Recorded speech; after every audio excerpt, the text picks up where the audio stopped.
Bien, ¿alguien me quisiera decir qué ha escuchado sobre biología, si buscaron algo o algo así?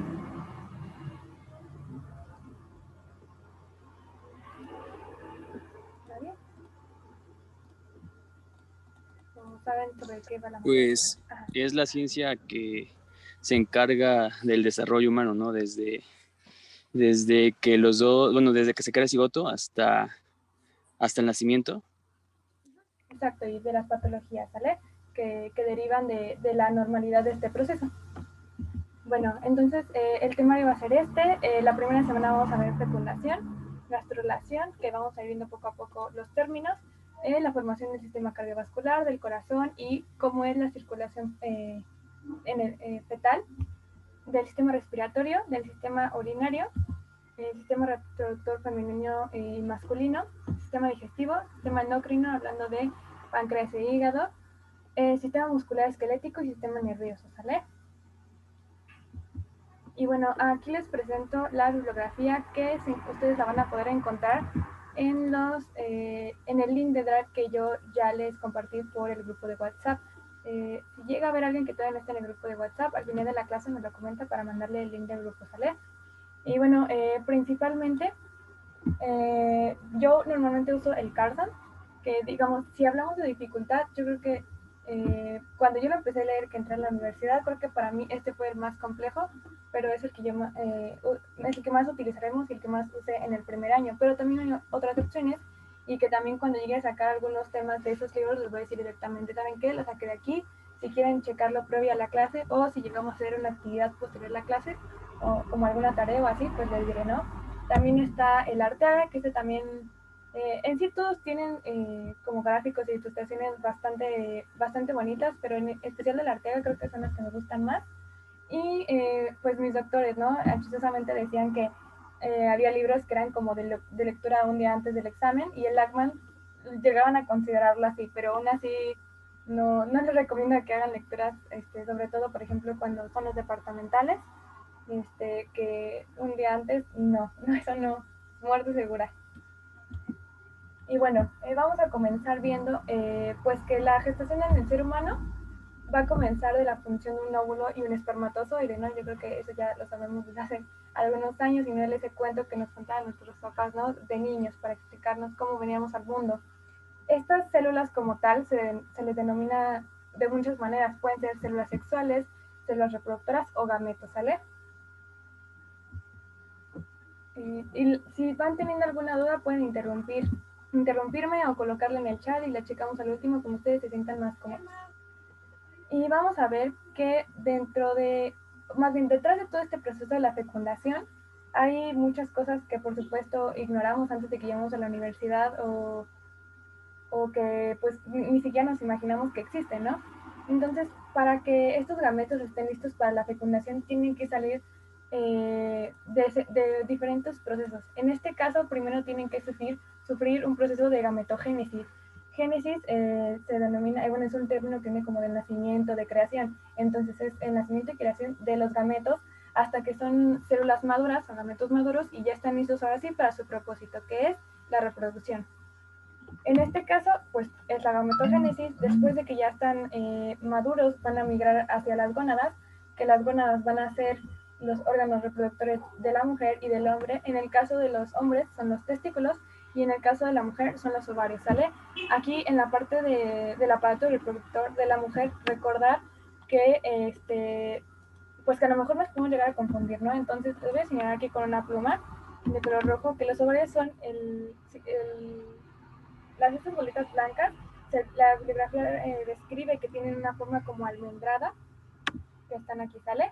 Que el resto, estas como tripitas que están aquí son las trompas de falopio, y esto es el útero. En esta cavidad es la vagina, ¿sale? Entonces que son partes distintas y que no las confundamos. También después de viajar a las gónadas, va a haber un momento en que ambos tienen que viajar a través de las trompas de falopio para llegar a una parte que vamos a ver más adelante, en la que se van a encontrar y el espermatozoide va a fecundar al óvulo y ya le llamaremos embrión o cigoto, ¿sale? Y que van a mezclar su material genético y demás. Lo iremos explicando poco a poco el día de hoy, hasta que se implanta, ¿sale? Se va a implantar en el útero. el embrión o el cigoto. Y ya de aquí va a crecer y va a expandirse. Entonces, cuando una mujer está embarazada, todo el tejido que se expande es el útero, ¿sale? Que es lo que lo recubre junto con otras capas que igual veremos más adelante. Y bueno, también la gametogénesis a lo mejor llegarán a pensar que inicia en la pubertad o algo así, pero en realidad no. La gametogénesis inicia desde que nosotros estamos en el vientre de nuestra madre, porque recuerden que nosotros en este proceso tenemos que diferenciarnos entre hombre y mujer, y desde aquí, desde que nos estamos formando, ya se determinan nuestras células sexuales, ¿sale? Y es un proceso que dura toda la vida. Entonces, desde que somos unos fetitos hasta que ya somos viejos, estas células van a sufrir diferentes procesos.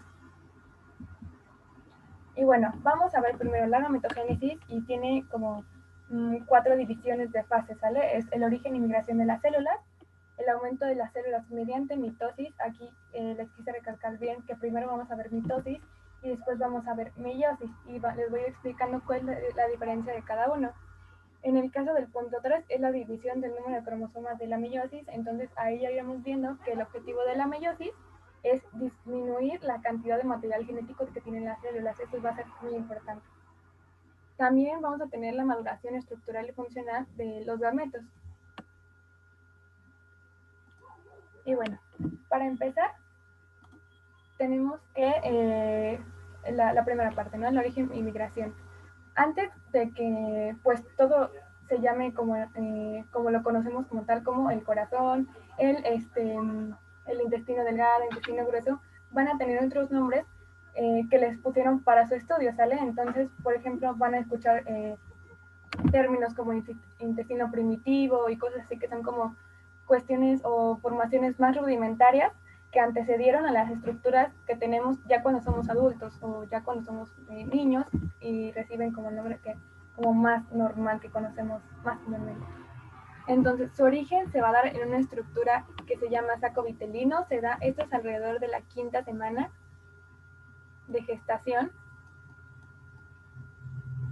Y lo curioso es que el origen como tal no es como dentro de la gónada, ¿no? Sino fuera de esta estructura, que es como una bolsa membranosa que mientras se forma la placenta le va a dar al embrión este sustento circulatorio y metabólico. Entonces se forman en el saco vitelino y van a viajar por el intestino primitivo por una membrana que es el mesenterio dorsal, que dorsal hablamos de hacia atrás como del lomo. Imaginen como un perro, ¿no? Entonces de un perro como que el lomo es como la parte dorsal, y posterior es otro sinónimo como de detrás, ¿no? Entonces eso significa detrás. Hacia los primordios de las gónadas, es decir, estas estructuras, esas como yemitas, que posteriormente cuando se vayan desarrollando más van a dar a como tal los órganos reproductores. ¿Hasta aquí alguna duda? No. Todo bien, gracias. No. Perfecto. No, todo bien. Muy bien. Entonces, en esta imagen es del Carlson. Se las puse primero así y después la voy a cambiar para que podamos entender, porque como que está como que en diferentes cortes, ¿vale? Entonces, yo la corté y la acomodé así. Entonces, hagan cuenta que esto es la estructura, es el embrión es como unas bolitas y le hicieron un corte hacia la mitad, como si ustedes los partieran por el medio de los ojos, ¿sale? Ese es el corte, es un corte transversal. Y entonces lo vemos acostado, ¿no? Y esta estructura que vemos aquí es el saco vitelino, es la bolsa membranosa que les dije que le da soporte mientras empieza a formar la placenta. Las células, las rojas que vemos aquí, son las células germinales o las células madre de los gametos. Ajá, entonces van a migrar hacia atrás. Aquí tenemos el intestino posterior, migran por aquí, por el mesenterio dorsal, que es una membranita que le da soporte al intestino posterior, y entonces van buscando el primordio gonadal, que es esta yemita. Como ven, o sea, es una cosa súper amorfa, ¿vale? Y aquí hay otro corte, que igualmente tomaron a este embrión y lo cortaron de aquí, y pues bueno, es otra estructura, ¿no? Que igualmente este es el conducto vitelino que conecta al embrión con la bolsa membranosa. Aquí está el mesenterio dorsal, que les digo, da soporte al intestino posterior y va hacia la yema gonadal, ¿sale? Y así es como migran ya para que lleguen como, pues si usamos un término como ahorita, como a su casita y empiecen como a crecer y a formarse y a sufrir todos estos cambios que son necesarios para que maduren. Y bueno, vamos a ver que, pues como ya vimos, o sea, como que pasa, podría ser como algo muy rudimentario esta estructura, pero es muy importante porque al final todo esto, aquí está por ejemplo el corazón, igual es como una yema que es muy primitiva, están los omitos que después van a dar lugar hacia la columna vertebral, y si llegan a migrar mal estas células que parecieran como unas células muy inofensivas, pues en realidad no pueden suceder cosas bastante graves que pueden dar lugar a unas cosas que se llaman teratomas, ¿sale? Que son básicamente tumores, teniendo en cuenta que un tumor es una masa de células que crece de manera indiscriminada, o sea, no hay nadie que la detenga y suele estar llena de tejidos como la piel, como cartílagos y dientes, que es una estructura como la que podemos ver aquí en la imagen que les coloqué de su lado derecho, la segunda imagen, ¿sale? Y normalmente se pueden localizar en estructuras como el mediastino, la región sacrocoxigia y la región bucal. El mediastino es esta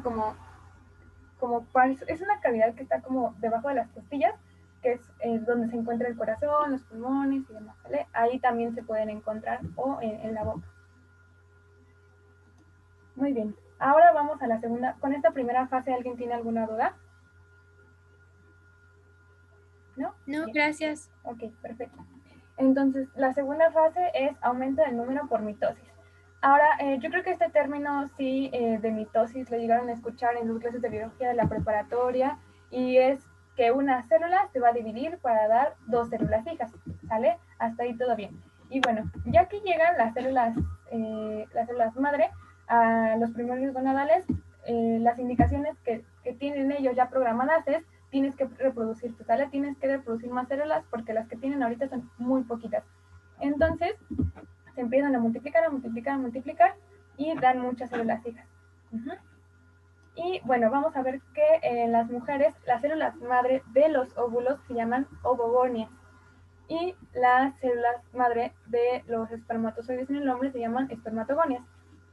En el caso de las mujeres, va a ser entre el segundo y quinto mes del embarazo que tienen una alta actividad mitótica, y después, conforme nosotros nacemos, vamos creciendo, llegando a la pubertad, hasta que envejecemos, van a sufrir una degeneración, o sea, se le denomina atresia, o sea que llegan a un punto en el que son maduras, pero como no se utilizan, se empiezan a degenerar. Aparte, o sea, ya en algún punto nuestros óvulos ya no son útiles para la fecundación. Y es por eso que, por ejemplo, es más difícil que una mujer que tiene 60, 70 años quede embarazada a que un hombre que tiene 70 o 70 años embarace a una mujer más joven.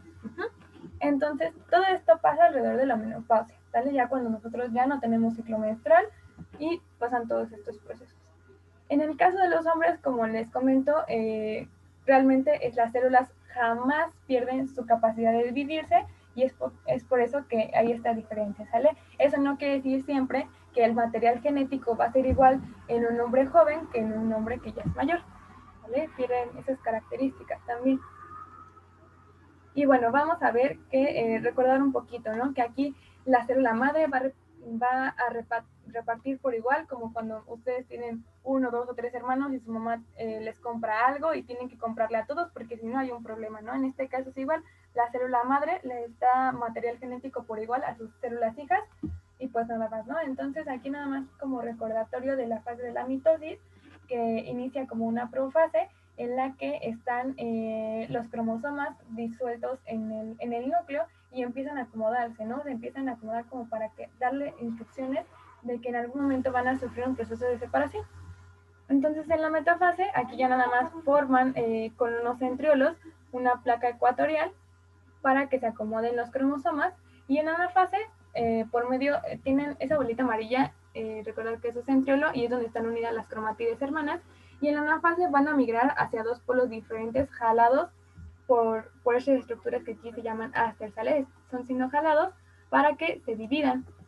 Entonces aquí nada más en la telofase sucede un proceso que se llama citocinesis, que es donde esta celulota va a cerrar su citoplasma a manera que se constriñe y ya, son dos células hijas. Entonces terminan siendo ya las dos células hijas con misma cantidad genética que el de su madre. Aquí lo pueden ver, son 4 cromátides hermanas, que si las juntamos son 2 cromosomas, ¿vale? Y esto representa que nosotros como especie tenemos pares de cromosomas. ¿Alguien recuerda cuántos pares de cromosomas tenemos? 23. 23, exacto. Y como tal, 46 cromosomas individuales. Esto es muy importante, no se les olvide. ¿Alguien tiene duda con la mitosis hasta ahorita? ¿No? Ok. Entonces aquí nada más nuevamente les puse un cuadrito que es como un resumen de cada fase de la mitosis y recordar la estructura de un cromosoma. Tiene diferentes partes, pero aquí lo que me importa ahorita porque más adelante también lo tenemos que ver, es que recuerden que esta parte es el centrómero y que estas 2 hebras son las cromátides hermanas, ¿sale? Ahorita no necesitamos saber nada más porque van a ver que hoy van a conocer muchos nuevos términos y tampoco quiero que se empiecen como a saturar. Y bueno, ahora lo que viene es la meiosis. Aquí una célula, va a haber varios términos, ¿sale? Vamos a tener término diploide y haploide, que como tal, diploide, yo creo que es muy sencillo, que di significa 2, ¿sale? Entonces esto quiere decir que habla de las células como nosotras, como todas nuestras células, la mayor parte de nuestras células de nuestro cuerpo, que tienen cromosomas que tienen 2 cromátides hermanas y que además son pares, ¿sale? Haploide como tal habla de cromosomas que también se les pueden llamar monovalentes porque solo tienen una sola cromátide. Entonces hay varios términos. Haploide es lo mismo que nos habla de monovalente y nos habla de una cromátide, un cromosoma que es una cromátide, ¿vale? Ya sé que puede sonar un poco confuso, pero así, o sea, es más fácil que si yo les digo que un cromosoma monovalente o haploide, ahorita me lo entiendan, ¿sale? Entonces, digamos, es una cromátide, pero recibe esos nombres, cromosoma haploide o monovalente. Y diploide o bivalente es como ustedes los conocen con las 2 cromátides hermanas, ¿sale? ¿Tienen alguna duda con esto? No me di a entender bien. Con confianza, ¿eh? Esto es muy importante que se me lo entiendan porque los vamos a manejar en las siguientes diapositivas. ¿Seguros que todo les queda claro esta parte? Ok. Bueno, entonces aquí lo importante de la meiosis es que esta... Genial. Ajá. Perdón, es que en el chat pusieron que si lo podías repetir. Ah, sí, claro. Ok, bueno. Nuestras células normalmente tienen unos cromosomas que son las 2 cromátides. ¿Sale? Entonces, un cromosoma de este tipo es un cromosoma diploide, es material genético que es diploide, ¿sale? Diploide. Pero también van a ver que en algunos artículos, en diferentes literatura, le pueden llamar bivalente, ¿sale? Por eso aquí en esta foto, donde dice diploide, también les puse que es bivalente. Y en este caso, el término haploide nos habla también de un cromosoma, pero que solamente, para que me entiendan, tiene una cromátide. Ajá. Y que también, como nada más tiene una cromátide, se le llama monovalente. Entonces, aquí les puse como una clave que les digo, o sea, con di como que no hay pierde, ¿no? Que es di es de 2, o bi también es de 2, pero a, o sea, es como, o sea, no tiene mucho sentido, ¿no? Entonces, va a haber algunas veces que, digo, en esta carrera y en otra, y les aseguro que en la primaria, en la secundaria, había veces como cuestiones que no tienen mucho sentido, pero no había otra manera de explicarlas que su cabeza les decía, ¿no? Como, pues relaciónalo con esto y así tiene sentido para ti, ¿no? Entonces yo les digo, relacionen el A como el uno en inglés, como el sustantivo en inglés, y que A es 1, entonces haploide es de una cromátide. Pero también entonces es monovalente, nos habla de una cromátide, ¿sale? Y entonces en este proceso de la meiosis, una célula diploide que tiene 46 cromosomas que son bivalentes o diploides, va a darles un cromosoma a cada una de estas células, ¿sale? Así sí ya me entendieron bien. Es que no puedo... ya lo... Ok. Paloma, ¿qué tan claro te queda ahora?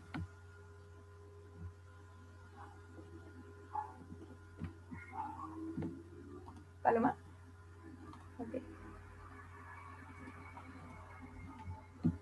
Ah, perfecto, muy bien. Entonces, vamos a pasar a la siguiente diapositiva. Y bueno, tenemos aquí nuevamente que la división celular por medio de la meiosis es que una célula diploide va a formar 4 células hijas porque, les digo, o sea, nuestras células normalmente tienen, para empezar, 2 pares de cromosomas, ¿sale? Pero a su vez esos cromosomas tienen 2 cromátides, entonces si somos estrictos, al final tienen 4 cromosomas monovalentes. Ajá. Si son monovalentes o haploides. Uh-huh. Y esto, el objetivo de esto es asegurar, como les digo, o sea, el objetivo de los gametos es la reproducción. Entonces, esto nos asegura la genética de la especie, ¿sale? Entonces, y aparte, o sea, lo que va a pasar aquí es que va a haber 2 meiosis, o sea, 2 veces van a dividir su material genético. Aquí van a ser 2 células que tienen 46 cromosomas con 2 cromátides cada uno. Y aparte vamos a ver que en sí, o sea, lo único que cambia entre la meiosis y la mitosis es el objetivo. En la mitosis, como ya vieron, no se pierde material genético, pero en el caso de la meiosis ese es su objetivo. Entonces tienen las mismas fases, profase, anafase, telofase y metafase. No, creo que los dije, bueno, son esas, pero no os dije nada. Entonces esta va a tener la profase más larga porque a su vez la profase va a tener otras fases que las vamos a ir viendo poco a poco. Y la meiosis, que también, bueno, también la meiosis 1 se llama división reduccional y la meiosis 2 también se llama ecuacional. Y entonces aquí van a ser otras 2 células que tienen 23 cromosomas bivalentes con 2 cromátides cada uno y al final van a ceder cada una de esos cromátides a otras 2 células hijas. O sea, al final de una célula se obtiene, no, perdón, de 2 células se obtienen 4, 2 de cada una.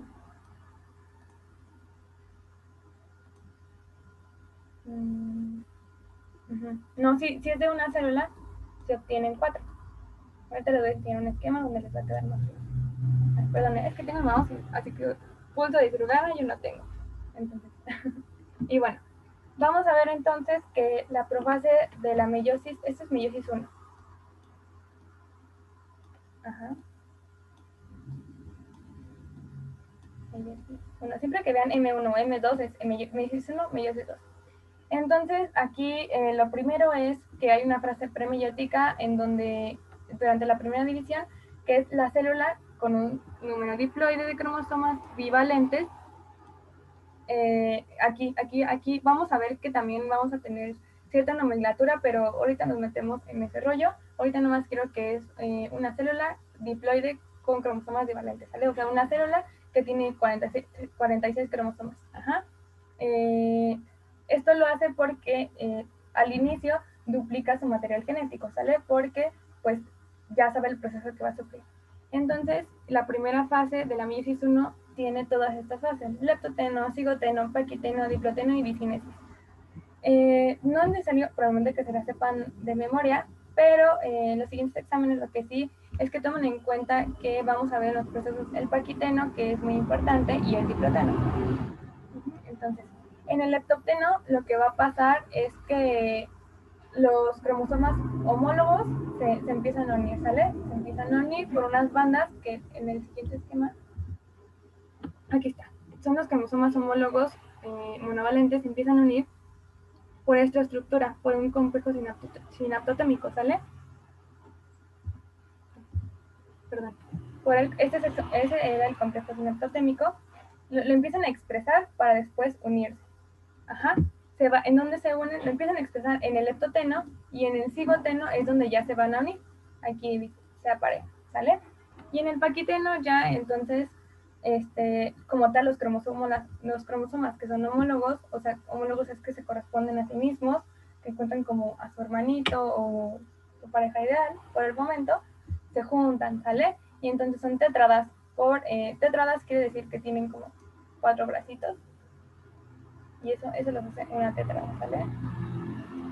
Y en ese momento ya el complejo sinaptotémico está incluso más maduro y empiezan a hacer unas bandas transversales. Transversales es que están como así, todas. Ajá. Y ya tienen como unos botones que van a usar para recombinarse. Y entonces aquí es muy importante un proceso que se llama intercambio genético o crossing over, que es, están los cromosomas, ¿no? Con sus 4 hebras, o se los quieren poner así. Okay. Entonces, en ese crossing over van a intercambiar un cachito de sus brazos. O sea, este cromosoma va a donar este cachito, y a lo mejor este cachito de acá abajo, y el otro va a donar este otro cachito de este otro brazo, y el otro del otro brazo, ¿no? Y entonces el otro, vamos a ponerlo de diferentes colores, por ejemplo este amarillo, este azul, este verde, y este negro. Y entonces lo que va a pasar es que al final, después los cromosomas se van a intercambiar y se van a donar mutuamente, ¿no? El de la derecha le va a pasar los fragmentos verdes y negros al otro,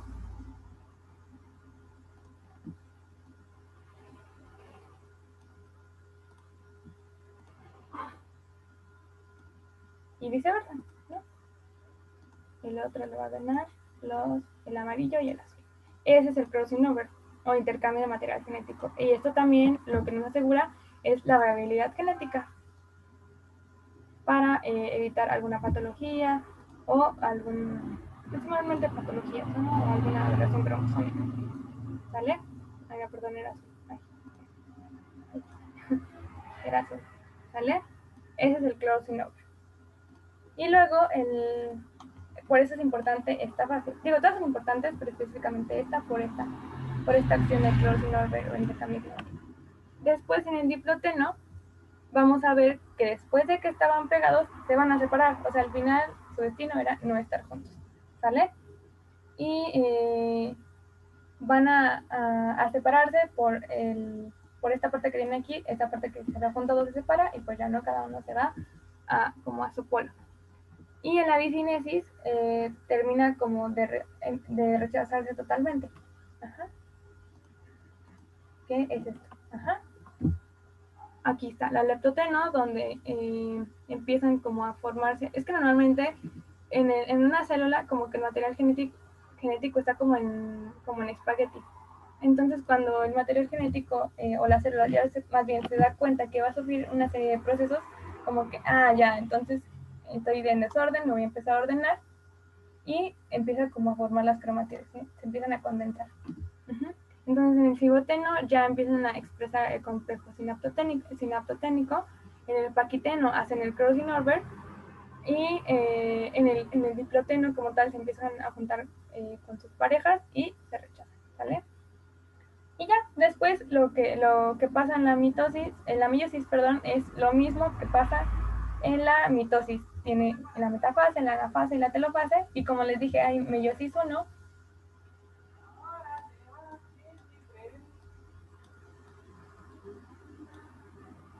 y meiosis 2. Y básicamente es lo mismo. Ya como la meiosis 2 no tiene estas en su fase de prófase, pues ya realmente solamente es muy rápido que están cada una con sus cromosomas, hacen la placa ecuatorial, se rechazan, se van a sus polos y pum, ya tienen aquí a sus otras células hijas, ¿sale? Entonces, como vieron, al final salen 4 células de una célula que tenía su material duplicado. Aquí vemos que tiene 4 cromosomas, aquí que son 4 cromosomas bivalentes, aquí 2 células con cromosomas igual bivalentes, con una pareja cada uno, y al final salen 4 células con 2 cromosomas monovalentes o un cromosoma nada más. O sea, esto ya es como más imaginativo. Eso sí, o sea, como que en esta materia hay mucha imaginación, porque digamos, si las juntáramos, puede ser un cromosoma bivalente, ¿no? Pero más bien son 2 cromosomas monovalentes. Ajá. ¿Alguna duda hasta aquí? ¿Alguien? Voy a revisar el chat porque no me sale la información. ¿Nadie? ¿Alguna duda hasta aquí? ¿Seguros? Si no, bueno, en cualquier momento pueden detenerme, regresarme, lo que sea, ¿sale? Entonces vamos a continuar. Ok, ya mi mensaje. Perfecto, muchas gracias. Entonces, ahora sí, vamos a entrar en cuestiones más complicadas. En sus libros van a ver que hay como la nomenclatura para la cantidad de cromosoma y material genético. Ajá. Entonces, los libros dicen, N es para cantidad de cromosomas. Ajá. Y C es para cantidad de material genético de la especie. Y ahí es donde entramos en un conflicto, porque es como material genético de la especie. O sea, como que te lleva mucho tiempo procesarlo. Ajá. Pero entonces, aquí recuerden que ya sea en la mitosis o en la meiosis, inicia una célula con doble material genético porque lo que ya sabe es que lo va a dividir entre sus hijas. Ajá. Y entonces, en ese momento, tiene la denominación 2N4C, o sea, dos cromosomas que tienen, que si juntamos todas las cromatides, como por separado, o si las contamos, son 4 cromatides, ¿no? Entonces, pues, están así. Así, ¿sale?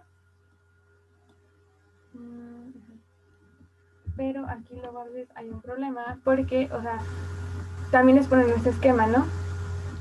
Entonces, más bien, a veces es como que entonces ahí, ¿cuál es el problema, no? Te diría eso. Pero entonces, tiene duplicado el material genético porque recordemos que normalmente las células tienen solo pares de cromosomas, pero tiene 2 pares. Ajá, porque al final lo va a dividir y necesita que cada una de esas células en la mitosis tengan un par de cromosomas. Ajá, entonces les digo, aquí es donde radica el problema. Pero, o sea, como que hay varias maneras de verlo. Entonces, 2N4C serían 2 pares, serían... C es que les digo que C es, dicen los libros, que es como cantidad de DNA o de material genético de la especie, y a veces se puede llegar a confundir como cantidad de cromatinas, o si quieren, anótenlo como cantidad de cromatinas. Pero ahorita vamos a llegar a un punto en el que a lo mejor eso no siempre es cierto. Ajá, pero ustedes anótenlo como cantidad de DNA y esto como N cromosomas, número de cromosomas. Bueno, ustedes no lo escribieron, pues no van a matar a 3 cromosomas. Ajá. Entonces, van a ver que 2N4C son 2 pares, que a su vez 2 pares hacen 4 cromosomas. Si las contamos, serían 8 cromátides. Aquí lo vamos a ver. 1, 2, 3, 4, 5, 6, 7, 8. Ajá.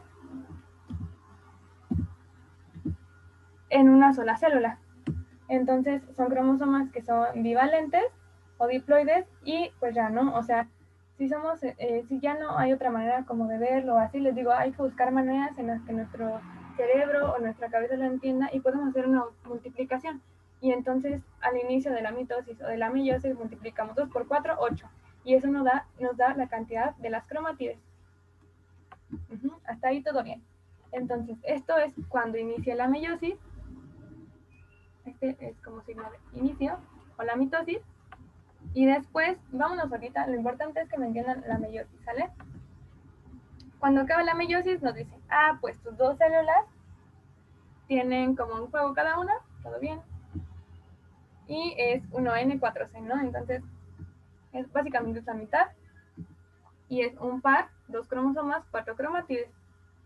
Pero, o sea, si hacemos la multiplicación, como que dicen, híjole, esto como que ya no tiene mucho sentido, ¿no? Pero entonces, no tienen que hacer la multiplicación, les digo, esto no es como una regla, esto es como para que lo entendamos un poquito mejor, pero sería como la única parte en la que no se cumple esa parte de las cromatides, ¿no? Pero no olvidar, pues básicamente comparar, ¿no? 2N4C son 2 pares, 4 cromosomas, 8 cromatides, y 1N12 es la mitad, un par, 2 cromosomas, 4 cromatides, y se acabó. Y en todo momento estos son bivalentes o diploides y están en una sola célula, ¿sale? Hasta aquí todo bien. Y aquí lo pueden ver, ¿no?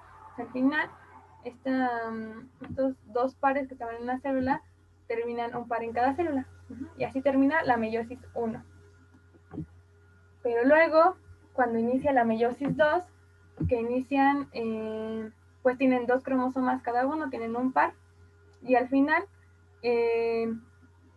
cada célula va a terminar igual con un par, pero los cromosomas ahora son monovalentes, o sea, tienen una sola cromática. Ajá. Entonces pasan a 1N4C, tienen un par igual, pero son un cromosoma, aquí les da un 1N, un cromosoma, que tiene una cromátide. Entonces son cromosomas monovalentes o haploides, y todo esto en 1N1C es una célula. Y aquí lo que les podría hacer como sentido a lo mejor es como que, entonces hablando de cromátides nada más, es que 1 más 1 son 2 cromátides. Y entonces en 1N1C tienen 2 cromátides y se acabó. Y después hay como otra cuestión, ¿no? Porque y aquí así termina en 1N1C en la meiosis 2. Pero entonces, si lo comparamos con la mitosis, decimos, ¿no? O sea, por ejemplo, aquí esta célula tiene 4 cromátides, ¿no? Como esta, que tiene 1N2C. Tiene 4 cromátides, todo bien. Aquí están separados, pero si los juntáramos, serían un par de cromosomas y 2 cromosomas que tienen juntos 4 cromátides y serían bivalentes. Pero el problema aquí radica en que si le comparamos con esto, en que después de que terminó la meiosis 1, tendrían que ser la misma nomenclatura, ¿no? Y entonces es donde se pueden llegar a confundir. Y sí creo que pues les quede bien claro, porque luego sí llegan a preguntarlo mucho en sus exámenes. Y entonces aquí al final nos habla de, son 2 pares, y son 2 cromosomas, y son 4 cromátides. Pero aquí lo que radica es que van a ser monovalentes. O sea, si ahorita ustedes lo ven, no están unidos. Entonces, por eso como que la organización del DNA no está como tal en un solo cromosoma, sino en 2 cromosomas, pero que son monovalentes o haploides. Y si les dicen como, no, o sea, ustedes dicen, no, es que yo no lo entiendo, es mucho relajo, pues podemos hacer la multiplicación otra vez. Como de en 2N4C, pues 2 por 2 son 4. Y ya son 4 cromátides. Estas operaciones nos hablan de la cromática. Pero, o sea, bueno, ya hasta aquí tienen alguna duda, si me explicar o si me relajo o no me entendieron nada, adelante. ¿Alguien? Yo sí me confundí un poquito con ¿En qué? todo. ¿En todo? Ok. Entonces, nuevamente, iniciando la mitosis y la meiosis, tenemos una célula que tiene 2 cromosomas, no, más bien 2 pares de cromosomas, 2 pares de, es como 2 cromosomas, no, sí son 2 pares de cromosomas. Aquí está, 2 pares de cromosomas, o sea, 4 cromosomas. Paloma. ¿Hasta ahí todo bien? Sí, hasta ahí todo bien. Perfecto. Entonces, pues ya, ¿no? Entonces son 2 pares, dices, perfecto, ¿no? Y hay que tomar en cuenta también que al inicio de las 2 son bivalentes, ¿sale? Inician siendo bivalentes. Entonces recuerda que bivalente es que tienen 2 cromátides, ¿no? Entonces, inician así. Y eso está en una sola célula. Entonces son 2 pares, 4 cromosomas, y les cuentas 1, 2, 3, 4, 5, 6, 7, 8 cromáticos. En una sola célula. Esto quiere decir 2N, 4C.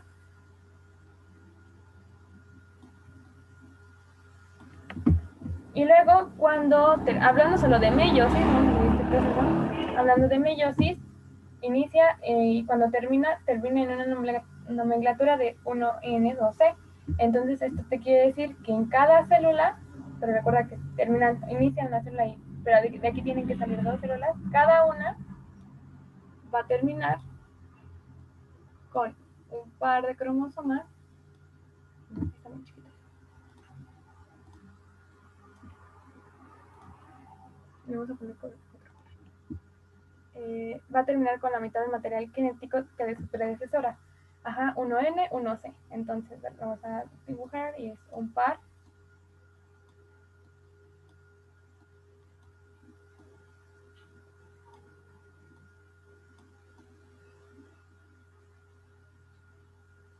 Un par de cromosomas que tiene a su vez 2 cromosomas y que si las cuentas son 1, 2, 3, 4 cromátidos.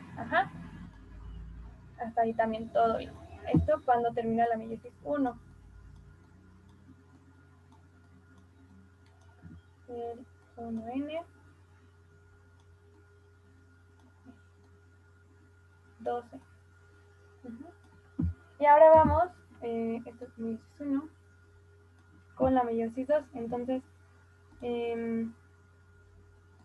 Vamos con meiosis 2 y entonces salieron aquí 2 células, pero esas 2 células se van a volver a dividir en otras 2 células. Y aquí la nomenclatura es 1N, 1C. Y bueno, entonces es un cromosoma o un par de cromosomas, pero estos son haploides o monovalentes. Y terminan así. Por eso que les puse un par, que podría ser, si los juntáramos, un cromosoma y son 2 cromátides. Y eso significa 1N, 1C. Y esto está en una sola célula, pero acuérdate que terminando la meiosis 1 son 4 células. Ajá. Y ya. Y hablando de mitosis, nada más terminan las 2 de la célula madre, salen 2 células hijas, y su nomenclatura es 2N12, que son 2 pares de 2 cromosomas, de 4 cromátides, en una célula. Ajá. ¿Hasta ahí todo bien? ¿Sí me entendieron? Paloma, ¿te quedó un poquito más claro? Entonces, cada que salga una nueva célula, también se van a dividir los cromosomas y el material genético. Exacto, ajá. Solo que, o sea, si buscamos como hacer una regla específica de la nomenclatura, a veces no tiene mucho sentido. Entonces, por eso que les quise desglosar aquí todo, comparado con la imagen, para que vean cómo va quedando el material genético, ¿sí? Sí. Perfecto. ¿Alguien más tiene alguna otra duda? ¿No? ¿Nadie? ¿No? Entonces acuérdense que si, o sea, si al final no lo recuerdan y es como, no puedo, es mucho revoltijo, que pueden hacer como operaciones con la nomenclatura, como sumando, multiplicando cromátides. Ajá, entonces 2N4C es 2 por 4 son 8 y son 8 cromátides. Y aquí lo pueden ver, 2N4C son 8 cromátides. Ajá, hasta ahí todo bien. O en 1N1C son estas células que tienen 2 cromátides. Pero aquí no se multiplica, aquí se dividiría para que tuviera sentido. Y que en 2N12, cuando termina la mitosis, igual son 4 cromátides. Y si lo multiplicamos, 2 por 2 son 4 cromátides. Y que en 1N1C son, aquí es el único donde como que ese juego de las multiplicaciones tiene esta excepción, en donde aquí no son las cromátides, son los cromosomas, porque como hablando del par, 1 por 2 son 2 cromosomas. Ajá. Y la otra en la que en lugar de multiplicarlo se suma en la 1N, 1C. Por eso les quise hacer ese juego de las multiplicaciones. Y esas ya las entendiste un poquito más, Paloma, y los demás también. Sí, yo ya entendí un poquito más. Ok, los demás, de todas maneras, si esto no nos queda acá en las próximas clases, lo podemos volver a ver. Ajá. ¿Alguien más? Todo claro. Sí, perfecto. Ok, así es como se divide el material genético. Ajá, entonces ahora ya que ya pasamos todas estas fases de que les dije de la gametogénesis, el proceso de cómo nacen y cómo se van desarrollando los gametos, vamos a pasar a la maduración estructural y funcional y primero vamos a iniciar con los óvulos. Ok, entonces esta tablita es del Carlson y vamos a ver que llega desde un estadio en el que está la célula madre. Y es que también por eso les quise explicar esto, porque les digo, vienen todos los esquemas. El esquema anterior era del Arteaga y esto viene en el Carlson. Para que entiendan también la composición cromosómica de las células. Ajá. Entonces vamos a pasar por varios estadios y algo que es muy importante es que tenemos dentro de la estructura de la ovogénesis, como tal, el óvulo no va creciendo o la ovogonia no se va desarrollando como de manera individual. O sea, esta estructura café que ustedes ven aquí son más células que lo rodean. Entonces, por eso esta tabla incluye histología folicular, porque así se llaman las células, son folículos y que van a tener estadios diferentes de acuerdo a su función y la cantidad de células que están. Por ejemplo, aquí la ovogonia no tiene ninguna. El ovocito primario tiene 2 células y así no se van aumentando. Y de esa manera reciben el nombre los folículos. Aquí sin folículos primordiales, folículos primarios, folículos secundarios. Y no se preocupen, lo vamos a ir explicando poquito a poquito. Pero, o sea, que el ovocito va a ir recibiendo su nombre de acuerdo a la meiosis por la que va pasando. Ajá. Entonces, antes de la meiosis es ovogones, ajá, que es igual a la célula madre. Después de que inicia la primer meiosis, la meiosis 1, se va a llamar ovocito primario. Así se va, hasta que va a iniciar la meiosis 2. Aquí dice, inicio de la segunda división meiótica. Ajá. Ahí ya va a ser un ovocito secundario. Ajá, realmente como que no hay tanto problema en cuanto al óvulo. Y ya cuando termina las dos meiosis, ya es un óvulo maduro, un óvulo maduro. Aquí no viene, pero es un óvulo maduro que ya está listo para ser fecundado. Y ¿qué más? De esta tablita, los cuerpos polares los vamos a ver hasta después, pero un cuerpo polar va a ser un pequeño fragmento de la célula que es como un remanente de todo este proceso de división de la meiosis. Ajá. Y va a salir son 2 meiosis, entonces va a salir uno por cada meiosis. Ajá, por eso cuerpo polar 1 y cuerpo polar 2. Y ya. Y pues les digo, o sea, los folículos no van a corresponder como a la numeración del ovocito, porque a lo mejor a veces un ovocito primario va a tener un folículo secundario y es importante que se lo recalque para que no vayan como, por ejemplo, si quieren ya empezar a estudiarlo como para los exámenes y así, que no se confundan y no vayan a relacionar los folículos secundarios con el ovocito secundario porque no, o sea, la nomenclatura no es de esa manera. Ajá. ¿Sí me expliqué en esta parte de la terminología?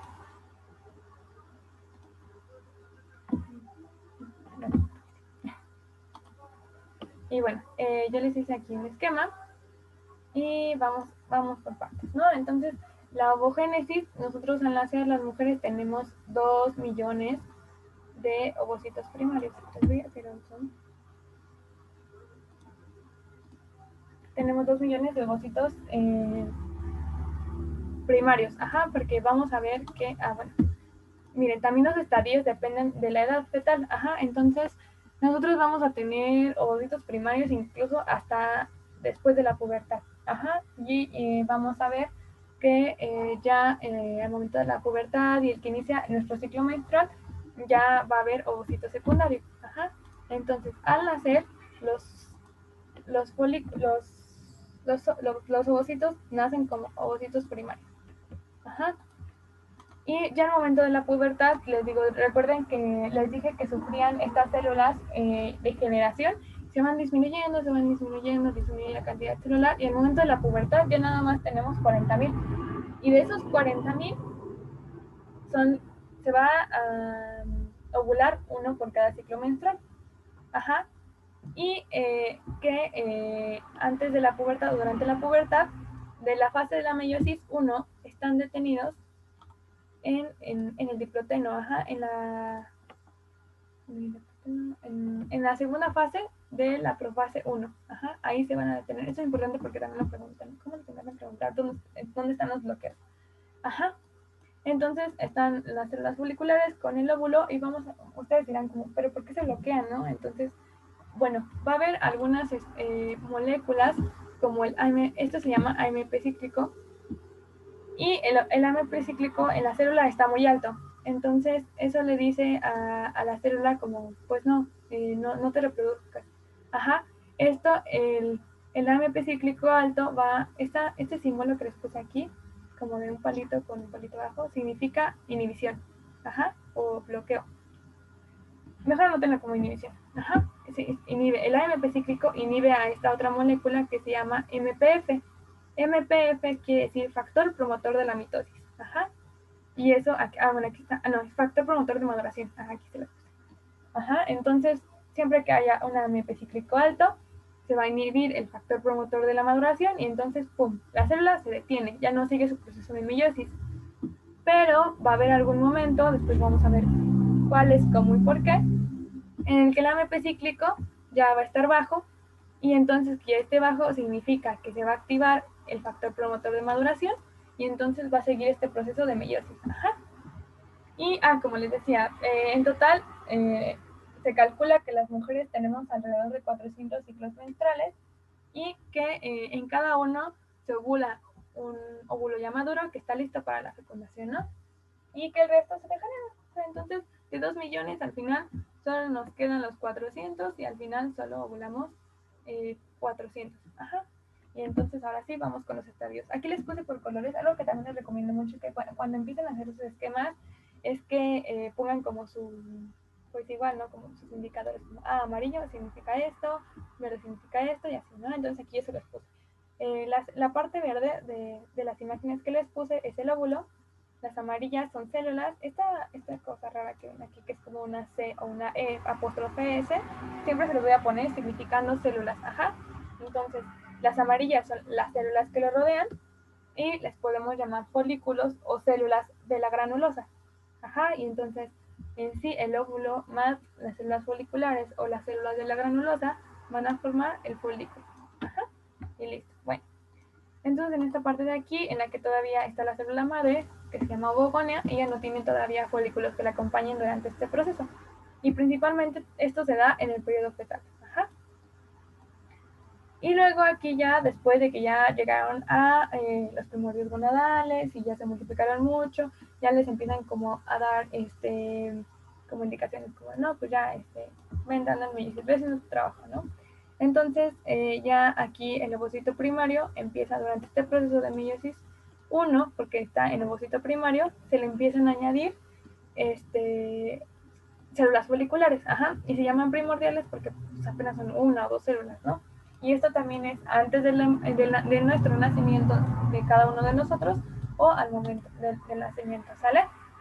Y luego tenemos al ovocito que todavía es primario, pero aquí ya no son folículos primordiales, sino son folículos primarios. Ajá. Estos a los anteriores eran primordiales y luego pasan a ser folículos primarios. Y esto ya ahora sí es después del nacimiento. Y aparte se le van añadiendo otras estructuras, o va desarrollando otras estructuras. Y esta línea morada que les puse aquí se llama zona pelúcida. Es muy importante esa estructura porque ya cuando veamos como tal fecundación vamos a ver que la zona pelúcida, cuando les ponga una como Y, significa receptores. Ajá. De todas maneras, les voy a añadir en el grupo, en el Classroom, una hoja donde como con toda la simbología que yo uso, qué significa. Ajá. Entonces, esta como Y apóstrofe S significa receptores. Ajá. Esta zona pelúcida tiene receptores para los espermatozoides. Entonces, ahí es cuando llegan, pescan y pum, aquí son, ¿no? Ya después se van otra vez desarrollando y siguen estando en meiosis 1 porque sigue siendo un ovocito primario, pero los folículos, como tienen ya 2 o 3 capas, se llaman folículos secundarios y se le van añadiendo más estructuras, ¿sale? Y aquí ya son folículos secundarios, les voy a remarcar primordiales y primarios. En los folículos ya son secundarios después de la pubertad, ajá. Y aquí además tenemos otras como membranitas, además de la zona pelúcida, que es la membrana granulosa, ajá, que o sea, es como membrana granulosa correspondiéndole a las células foliculares o células de la granulosa. Y lo que nos da es que la membrana granulosa le da como un aporte de oxígeno y nutrientes a todo el folículo, ajá. Y entonces también ya van a empezar a crecer vasitos que se llaman capilares. Y ya. Y luego aparte, no obstante, o no siendo suficiente para el óvulo, las células foliculares se le añaden. O sea, el óvulo necesita muchas cosas, ¿no? Yo quiero y quiero y quiero más. Entonces se le van agregando otras células y estas células, como esta estructura, son donadas por como tal estructura del útero, ajá, o sea, el tejido del útero, perdón, le va donando, o sea, está el útero y le llaman como estroma, así, como que la parte carnosa del útero. No, perdón, eso sucede en el ovario, perdón, ya ven, es como muy fácil a veces confundirlos. En el ovario, en esa formita almendrada, es donde sucede todo esto, que no se les olvide. Entonces está la forma almendrada y empiezan, o sea, como que van pasando así las células, ¿no? Entonces, no creen que están como solas estas células, como que dentro de esta estructura hay como células de sostén alrededor de ellas, que están rodeando el folículo, y de ese resto celular como de sostén se le van añadiendo y se va formando la teca. Ajá, esta estructura que se llama teca, y al inicio, cuando tiene igual como una o dos capas, se llama teca folicular. Y después va creciendo, va creciendo, va creciendo a manera de que la parte que corresponde a la membrana granulosa es la teca interna y la que da como hacia afuera es la teca externa, ¿no? Igual ahí no hay pierde. Y entonces la teca interna lo que nos va a servir es que también es una estructura muy vascularizada, ¿no? También nos ayuda como el soporte de oxígeno y de nutrientes, y glandular, ¿no? Que se necesitan como para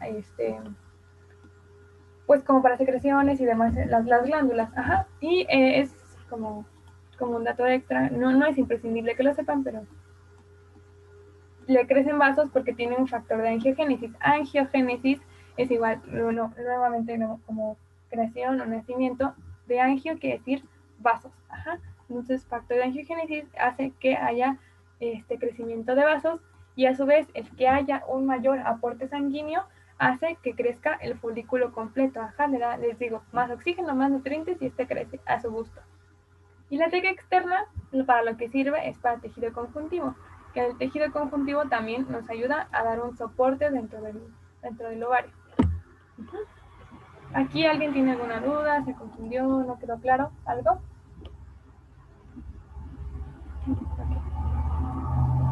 Y luego, entonces, en esta parte de aquí, nuevamente, ya cuando acaba la meiosis 1 y empieza la meiosis 2, ya se le llama a un ovocito secundario y tiene otras características morfológicas.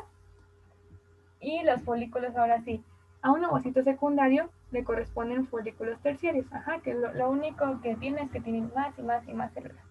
Ajá, esto es ya después de la pubertad. Y bueno, también el folículo secundario, folículos terciarios, se llama folículo de Graf. Ajá. Igual tiene teca interna, tiene teca externa, igual vascularizada, con glándulas, con factor de angiogénesis, que ayudan al crecimiento de todo el folículo, y la teca externa, que es tejido conjuntivo, que también es parte del estroma en el ovario. Ajá. Y bueno, aquí como ya vieron, como que va creciendo, les digo, va creciendo a su gusto, hasta que llega un momento en el que se separan las células foliculares y se hace una nueva estructura. Esta es una cavidad que tiene un líquido. Ajá, esta estructura o esta parte, este espacio se llama antro. Y el antro contiene un líquido folicular, que este líquido folicular proviene como tal, lo producen las células amarillas, las células foliculares, las células de la granulosa, y también viene de los vasitos que están alrededor nutriendo, ¿no? Como que se le llama como exudado, como que lo empiezan a pasar por aquí, como que el líquido viene de aquí, y empiezan a llenar todas las células. Ajá. Y bueno, en el anterior vimos que aquí estaba un poquito separado, pero aquí está aún más. Entonces, en el momento en el que se separan, las células que quedan más pegadas al ovocito se van a llamar células cumulares, y las que quedan como al final más separadas, como más al otro extremo, se llaman células foliculares parietales. Ajá. Y bueno, pero esto no pasa así como que pues al cuerpo se le antojó, las células se le antojaron y empezaron como a hacer esto, y pues no, o sea, necesitan como unas indicaciones de que esto tiene que suceder. Y las indicaciones, las células y todo nuestro cuerpo utiliza diferentes maneras de comunicarse. Una de ellas son las hormonas. Entonces, esto que ustedes ven aquí se llama eje hipotálamo, hipófisis y gónadas. Entonces, el hipotálamo es como tal una estructura chiquita que está dentro de nuestro cerebro. Entonces, el hipotálamo, les digo, es una estructura chiquitita, le llaman, que tiene sus núcleos, una bolita que tiene núcleos, que esas células empiezan a producir las hormonas, ¿no? Y la hormona que empiezan a secretar es la GnRH, o hormona liberadora de gonadotrofinas. Está en inglés.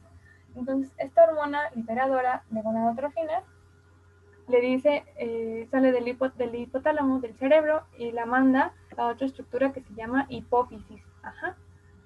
Entonces, esta hipófisis a su vez tiene dos partes, que es la hipófisis o hipófisis posterior, que está la estructura como detrás, y la de no hipófisis o hipófisis anterior, que es porque está adelante. Ajá. Entonces, la hipófisis, al recibir la señal de la GnRH del hipotálamo, ella empieza a secretar FSH, que es hormona folículo estimulante y hormona luteinizante. Ajá, y más adelante hay unas tablitas de estos hormonas. Entonces la hipófisis secreta esto y lo manda hacia las gónadas, ¿no? En el caso de los hombres a los testículos y en el caso de la mujer a todo el aparato reproductor y a los ovarios, para ser más específicos. Aquí me faltó dibujarlo.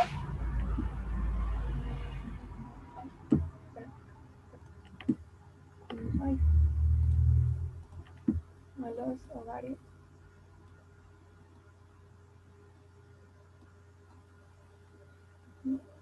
En las mujeres, ajá. Y lo que van a hacer al final las gónadas, recibiendo este estímulo de FSH y de LH, es producir estrógenos y progesterona, porque aunque ustedes no lo crean, las mujeres y los hombres, ambos producimos cierta cantidad de ambos, no es exclusivo. Obviamente si es mayor la testosterona en los hombres y en las mujeres mayor los estrógenos por nuestros requerimientos como femenino y masculino, pero ambos producimos testosterona y estrógenos. Ajá. Entonces, todas estas señales, como les digo, es como el cuerpo, las hormonas para comunicarse con el aparato reproductor y hacer o asegurar que suceda la maduración folicular. Entonces, al inicio, como tal, no hay un estímulo hormonal y pues al inicio de la maduración sucede esto aquí. Pero en el momento de la pubertad, ahora sí, como también les digo, hay como diferentes estadios, primario y secundario, también se utiliza en diferentes etapas para diferentes cuestiones. Ajá.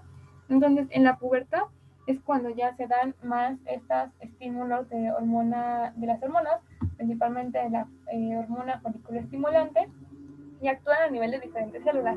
Por ejemplo, la hormona foliculoestimulante actúa en las células de la granulosa, o sea, en estas células de aquí. Ajá. Y lo que hace es que, bueno, ¿por qué? Pues porque fácilmente las células de la granulosa tienen receptores para esta hormona y a uno llega la hormona, se pega y le da la indicación a las células que se produzcan estrógenos. Y listo. Y estos estrógenos a su vez van a tener efecto en otros lados, lo vamos a ver poco a poco, en el útero, en las trompas uterinas, incluso en mamas y en otras partes. Ajá. Y después, bueno, ya cuando crecieron las células, también se da por una molécula que se llama activina, y a su vez la activina hace que aumenten los efectos de la FSH, ¿no? Que hace que toda esta cascada que les acabo de poner aquí. Y bueno, las células de la granulosa no son las únicas que tienen receptores para hormonas, son las únicas. También las células de la teca interna, o sea, recuerden que la teca es esta, y las células que están como más hacia adentro son las que tienen receptores, que es muy importante que tengan para la hormona LH o hormona luteinizante.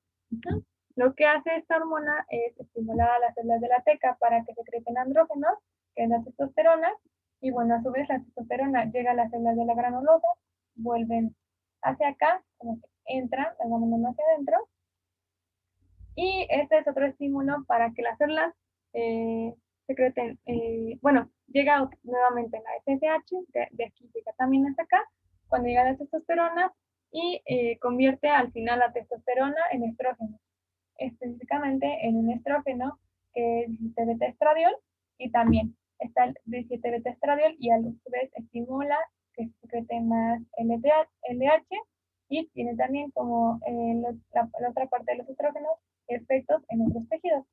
Ajá. Y bueno, vamos a ver que también la LH va a ser muy importante porque va a llevar a cabo una acción en el ciclo menstrual que vamos a ver más adelante, que es el pico de LH.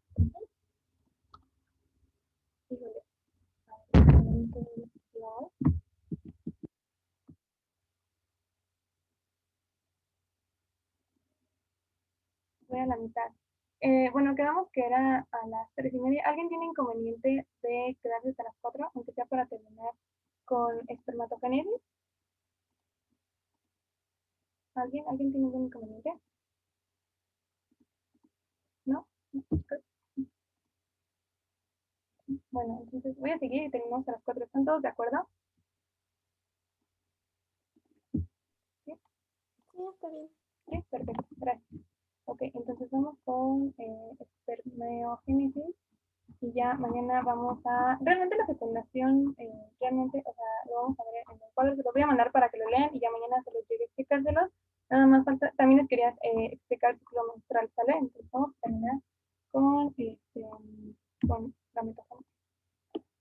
Entonces, pues ya, digo, al final, bueno, ya vimos el óvulo secundario, que también se acompaña del folículo secundario, llamado folículo de Graf, ¿no? Entonces, pues ya en esta parte aquí, bueno, la ovulación, les digo, o sea, ocurre, el pico de LH ocurre de 10 a 12 horas antes de la ovulación, y aquí reanuda la meiosis. Ajá, termina la meiosis 1 y reanuda la meiosis 2.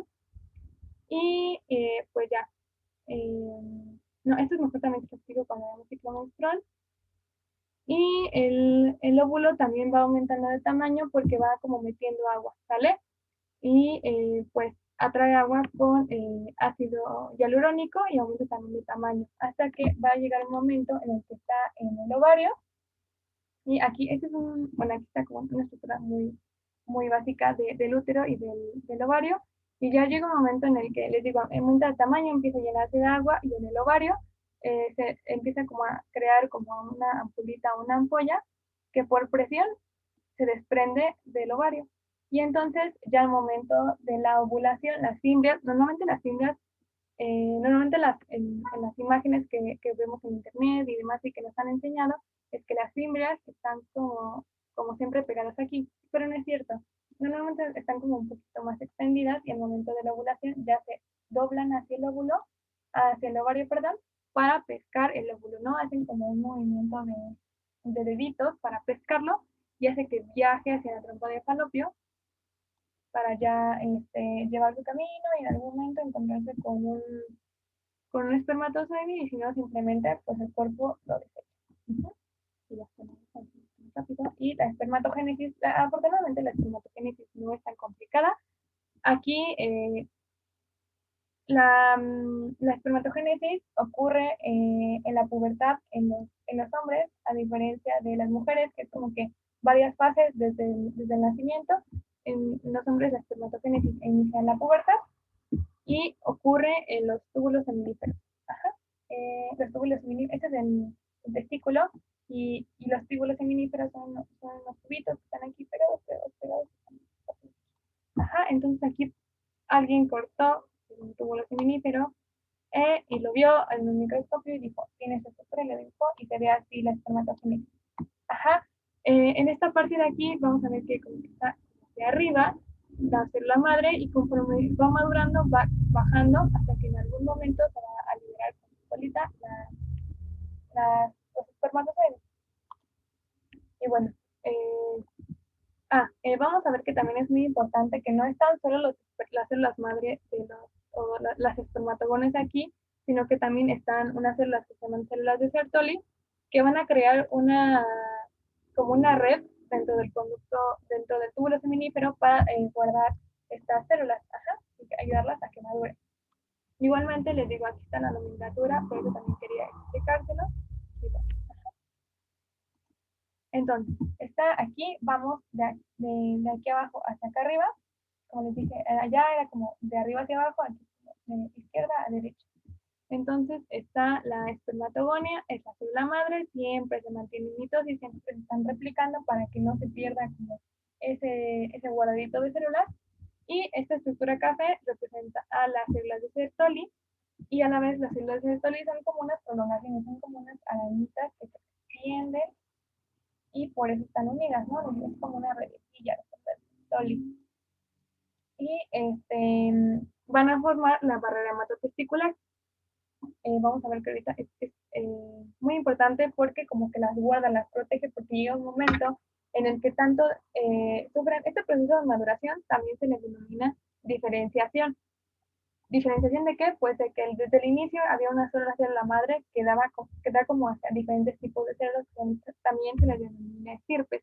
Entonces están tan diferenciadas que en algún momento son tan diferentes al resto que el cuerpo podría atacarlas, ¿sale? Vamos a ver. Entonces, después la espermatogonia A sale del ciclo mitótico y ya tiene la orden de irse a meiosis. Para esto es muy importante la vitamina A para que pase hacia la fase de la meiosis. Entonces, ya en la primera meiosis resulta un espermatocito primario. Y aquí ya empieza a ser inmunológicamente diferente, y el problema es que si no está bien esta barrera testicular, el cuerpo puede atacarla y entonces, cuidado, porque puede haber inmunidad, autoinmunidad, esterilidad, autoinmunidad. Ajá. Y bueno, la meiosis 1 es la más larga, dura 24 días, porque igualmente la meiosis 1 es la que tiene más fases en la profase, y pues ya no, aquí ya no hay. Después, terminando, bueno, empieza la meiosis 1, el resultado es un espermatocito primario, y ya después va a pasar a meiosis 2, y lo que va a resultar es un espermatocito secundario, y esta es muchísimo más rápida, dura 8 horas. Y después, ya que se acabó la meiosis 1, digo la 2, perdón, ya va a dar como resultado la espermatida. Ajá, que todavía no es un espermatozoide maduro, pero en este momento ya es un gameto haploide, es decir, ya tiene la mitad del material genético, o sea, nada más tiene 23 cromosomas haploides y es inmaduro. Y aquí ya no hay más división, ya no está más dividido su material genético. Pero hay otro proceso que se llama espermiogénesis, que lo que hace es, bueno, también se le llama metamorfosis espermátida, porque lo que hace nada más es cambiar su forma, para llegar a un espermatozoide. ¿Qué es lo que sucede aquí? Uno, va a disminuir el tamaño del núcleo. Se va a conectar el DNA y, bueno, normalmente el DNA, pues es una hebra, ¿no? Con las pares de bases nitrogenadas, así, pero, o sea, para que haya un momento en el que esta hebra pase hacia un cromosoma, necesita un proceso, ¿sale? Esta hebra, que es como un hilito, necesita una manera en la que se tiene que pegar, hasta que pasa el cromosoma. Entonces, en el resto de las células, las proteínas que ayudan a que se pegue se llaman histones. Pero en este proceso de espermiogénesis, en los espermatozoides, las histonas pasan a otras que se llaman protaminas. Ajá. Eso también es muy importante porque luego también nos está preguntando. Y el aparato de Golgi, que recuerden que el aparato de Golgi es una estructura membranosa, queda en el extremo apical, o sea, arriba en el espermatozoide, y se va a llamar acrosoma. Y las mitocondrias, que recuerden que las mitocondrias son esas estructuras que también son membranosas, donde sucede el metabolismo celular, la respiración celular, van a quedar, o sea, se van a enrollar aquí, son chiquitas y van a formar con una membranita y se van a enrollar aquí en el espermatozoide, en su flagelo. Ajá. Esta estructura, esta colita, como le llamamos, es un flagelo, que le ayuda a moverse. Ajá. Y esta, aquí ya es tal cual como lo conocemos al espermatozoide. Y ya, todo eso sucede, aquí ya se ve un poquito más esquemático del acrosoma, ahí está el cuello, aquí está la vaina mitocondrial, que es donde están aquí igual como que las rajaron, y aquí se ven las mitocondrias, ¿no? Y entonces, todo este proceso desde que terminó la espermatogénesis, la espermiogénesis dura 64 días. Ya, igualmente, al igual que las células de la teca interna y las células de la granulosa, necesita un estímulo desde el hipotálamo, donde se secrete la CNRH, hacia la hipófisis, y la hipófisis, igual que en las mujeres, va a secretar FSH y LH, y a su vez, la FSH donde va a actuar es en la célula de Sertoli. Aquí lo padre es que pueden hacer su mnemotecnia o su relación entre la FSH, resaltan la S, de Sertoli. Entonces, la FSH actúa en las células de Sertoli. Ajá, en estas células que les dije que tienen unas prolongaciones que forman una redecilla y soportan todos los tipos de células, desde la célula madre, la espermatogonia, hasta la espermatida y los espermatozoides. Ajá. Y la LLH tienen, igual pueden resaltar la L de la LH, y hay otras células que se llaman células de Leydig, que vamos a hablar de ellas un poquito más adelante, y ahí es donde actúan, ¿no? Y entonces, las células de Sertoli tienen la indicación de secretar otras sustancias a las células terminales, y las células de Leydig secretan testosterona que se va hacia otros tejidos, similar a los estrógenos. Y ya. En cuanto a gametogénesis, eso es lo último, y les digo, aquí está, en las células de la granulosa femenina, aquí porque no hay mucha manera de relacionarlo como la L, la S en las células de Leydig y Sertoli, pero bueno, no nada más, recuerden que en las células de la granulosa actúa la FSH y hace que produzcan estrógenos, también vamos a ver que hace que produzcan progesterona para el ciclo menstrual, y inhibina, que a su vez la inhibina va a ser como una hormona que va a dar la señal a la hipófisis de, oye, ya no necesitamos más FSH. Ajá. En las células de Sertoli actúa la FSH también, y también lo hace producir, les digo, también los hombres producen cierta cantidad de estrógenos, también producen inhibina, proteína ligadora de andrógenos, que al final es que hay mucha cantidad de testosterona, llega la proteína ligadora de andrógenos, lo que hace es atrapar para los tejidos. Y el factor estimulante de las células de Leydig. Al final, las células, entre ellas, como que se ayudan, ¿no? Son como un muy buen equipo que existen para ayudar también a la otra con sus acciones de ciertas proteínas y demás. Ajá. Y luego tenemos a las células de la teca, donde actúa la LH para secretar andrógenos, que al final estos van a terminar siendo más estrógenos. Y las células de Leydig, donde va a actuar la LH, que va a producir testosterona. Y bueno, esto ya es más para ciclo menstrual, y por hoy hemos terminado. Disculpen si me pasé de tiempo. ¿Alguien tiene una duda hasta aquí? Ay. Ya, bueno, yo voy a dejar de compartir. Listo. ¿Cómo lo sintieron? ¿Tienen alguna duda? ¿Algo?